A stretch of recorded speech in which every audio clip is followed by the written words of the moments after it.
Deputado, repercutiu muito aqui ontem a declaração que o senhor deu à imprensa de que era preciso o país combater a violência com violência. O senhor deu essa declaração e, evidentemente, que isso teve muita repercussão. Muita gente favorável, muita gente contrário. E coincide com a divulgação de uma pesquisa de opinião pública, divulgada hoje pelo jornal Folha de São Paulo, no Rio de Janeiro, que é o seu estado de origem, que diz que 60% da população carioca discorda daquele ditado que diz que bandido bom é bandido morto. Como é que o senhor avalia essa posição da opinião pública e a repercussão das suas declarações em torno da violência, combatendo violência? Eu não quero duvidar da pesquisa, mas a realidade, só no dia de ontem, 3 policiais militares foram executados no Rio de Janeiro. Ninguém tem mais paz no meu estado. Você não tem mais qualquer atividade noturna. Até mesmo diurna, você sai com muita preocupação. Nenhum pai, hoje em dia, está em paz enquanto seu filho está na escola. Então, essa pesquisa eu a vejo com muita cautela. Agora, nós não podemos combater a violência com flor, com paz e amor. Não dá. Essa política voltada basicamente para o politicamente correto e para os direitos humanos não tem dado certo em nosso país, bem como a política de desarmamento do cidadão de bem. O ser humano só respeita o que ele teme. A bandidagem, quando não tiver, enquanto não encontrar pela frente alguém do Estado pronto para tratá-lo de forma mais violenta até do que seu agressor, a tendência é a criminalidade e a violência prosperar em nosso Brasil. Pode ter certeza, eu desconfio dessa pesquisa no meu estado, pelo estado de guerra que nós lá vivemos. Que os direitos humanos, a política de direitos humanos não funcionou. Mas quem é contrário às opiniões que o senhor defende, diz que, na verdade, o Brasil nunca implantou uma política de direitos humanos. Ao contrário, há um desrespeito ao direito, por exemplo, dos presos, os presídios não conseguem abrigar, estão todos superlotados. Será que, obedecendo ou levando em conta esse argumento, o senhor não acha que é justamente a política da repressão excessiva que tem feito a criminalidade avançar? É exatamente o contrário. Eu não quero falar aqui em direito de preso. Para mim, com todo respeito, o preso tem direito a não ter direito. Hoje em dia, o presidiário, em grande parte, tem até auxílio reclusão. Quando um trabalhador é assassinado na rua, muitas vezes a sua viúva e seus filhos não têm qualquer proteção do Estado. Então, nós não podemos adotar a política aqui de querer tratar com cordialidade e com política de direitos humanos ou encarcerado. O objetivo da prisão é tirar o bandido da sociedade, fazer com que o estuprador, o sequestrador, o assassino não continue na vida do crime. Então, essa política carcerária do nosso Brasil, logicamente que ela pode ser modificada, mas o nosso foco não pode ser para o encarcerado, tem que ser para os 200 milhões de pessoas que estão aqui fora, exatamente vítimas desses bandidos. Deputado, durante as manifestações de receptividade ao senhor, tinha muita gente utilizando roupas que traziam imagem de armas nas costas. Algumas pessoas consideraram isso uma referência à sua condição de militar, uma espécie de homenagem às Forças Armadas. Outros, como apologia ao crime. Como é que o senhor observa toda essa polêmica em torno de tudo aquilo que envolve o nome de Jair Bolsonaro? Olha, longe de qualquer apologia ao crime. A arma é um instrumento de defesa. E eu costumo dizer, mais importante que a nossa vida é a nossa liberdade. Um país com seus homens armados dificilmente será vítima de alguém que queira roubar-lhe a liberdade. O Estatuto de Desarmamento tem que ser simplesmente abolido em nosso Brasil, porque ele só serviu para desarmar o cidadão de bem. Hoje, nem dentro das nossas casas, nós conseguimos dormir em paz se não tivermos uma arma ao nosso lado, porque a bandidagem está cada vez mais ousada. E, como eu disse há pouco, o ser humano só respeita o que ele teme. E o bandido, enquanto ser humano, ele sabe que ao buscar uma vítima desarmada, ele terá grande chance de sucesso. E nós temos que barrar isso aí, como? Através de uma arma de fogo também.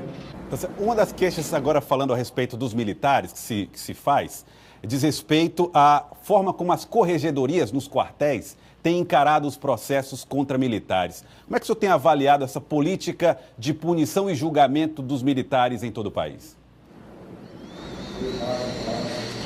Olha, aí entra a malfadada política de direitos humanos, entre ONGs defensoras desse tipo de gente. Nós temos que mudar isso. A nossa ideia, de um dia nós chegarmos ao governo, é criar exatamente a advocacia para defender nos estados os policiais. Não é justo. O Estado bota uma arma na cintura do policial. Ele vai à luta, acaba muitas vezes abatendo o inimigo da sociedade e ele responde, às vezes, por um crime de homicídio, né, que soma-se a isso a questão do excesso. Então, nós temos que dar uma retaguarda jurídica para o policial poder bem exercer o teu trabalho. Por outro lado, as corregedorias, no meu entender, como regra, elas estão politizadas. Ou seja, não só o comandante da PM, como o respectivo secretário, ele faz parte de uma estrutura hierárquica que vem do governador. E se o governador tem um viés de esquerda voltado para o PT, como em muitos estados nós temos, a tendência é sempre punir o policial militar. Isso nós vamos buscar uma solução com mudanças no futuro. Mas, deputado, no seu estado, no Rio de Janeiro, lá no Rio de Janeiro, aconteceu aquele episódio de execução, né, dos criminosos que estariam trocando tiro com os bandidos e lá, já sem reação, foram executados. E depois se viu que aqueles policiais militares que participaram desta ação, repito, no seu estado, Rio de Janeiro, já tinham passagens com outros crimes, respondendo a outros inquéritos semelhantes. O senhor não acha também que há um relaxamento dessas corregedorias, permitindo que os policiais, ou que qualquer policial possa colocar uma arma na cintura, o que é perigoso para a sociedade? No que dependesse de mim, aqueles dois policiais seriam condecorados. Eles estavam numa progressão. Ou seja, a bala comia solto lá naquela região. E como eles tinham que prosseguir, não poderiam deixar pessoas para trás com vida naquele momento, porque elas poderiam ter uma arma escondida e executar os policiais por trás. E esses que estão presos no momento, infelizmente, eles têm alguns autos de resistência.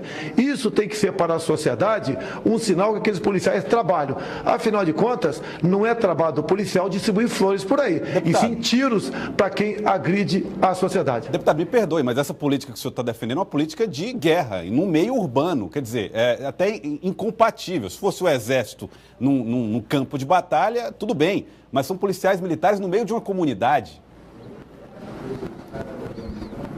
Te convido para passar, eu não vou, mas te convido para, nesses momentos, estar nas ruas, perto das escolas, para você ver como funciona o crime do Rio de Janeiro. Lá, o bandido não tem, raramente ele tem um revólver, uma pistola. Geralmente é fuzil importado, com uma capacidade de destruição enorme. E eles não pensam duas vezes antes de atirar para cima dos policiais militares, que inclusive, como é a regra no Brasil, não tem praticamente qualquer meio para se defender dessa injusta agressão, quer seja com coletes, quer seja com equipamento de visão noturna, quando o combate é noturno. E nós, me desculpa aqui, estamos em guerra em nosso país. Deputado, o senhor vem peregrinando aí, uma peregrinação no país inteiro, uma crescente nas redes sociais. O que falta? Quais as alianças possíveis para que realmente possa credenciar como um pré-candidato aí no ano que vem? Eu tenho certeza, se vier concorrer, será praticamente sem nenhuma aliança, porque nós polarizamos o Brasil há muito tempo, PT e PSDB. E entendo que essas siglas desgastadas, com toda certeza, nós teremos lembrado como estamos sendo por parte do eleitor brasileiro.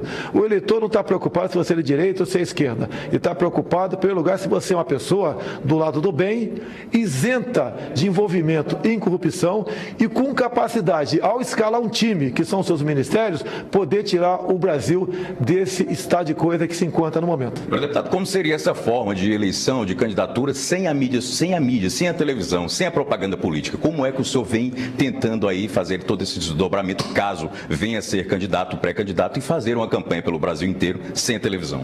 Você pode ver, raramente eu tenho uma mídia, como eu estou tendo com vocês aqui agora, isenta e me dando oportunidade. A grande mídia que está concentrada no Sudeste só lembra de mim para bater e para me caluniar. E mesmo assim, nós estamos em segundo lugar, quer seja na pesquisa espontânea, quer seja na estimulada. Isso é um sinal que nós estamos no caminho certo certo e nós fazemos uma política diferente. E mais ainda, eu fui citado na Lava Jato, fui citado no Petrolão e a imprensa do Sudeste nada falou. Fui citado, obviamente, por ser um parlamentar que, apesar do no passado pertencer à base do governo, nunca vendi meu voto para o PT. E agora, a mesma coisa na questão do Petrolão, como um dos 3 deputados do seu antigo partido, o PP, que não pegou o dinheiro na Petrobras.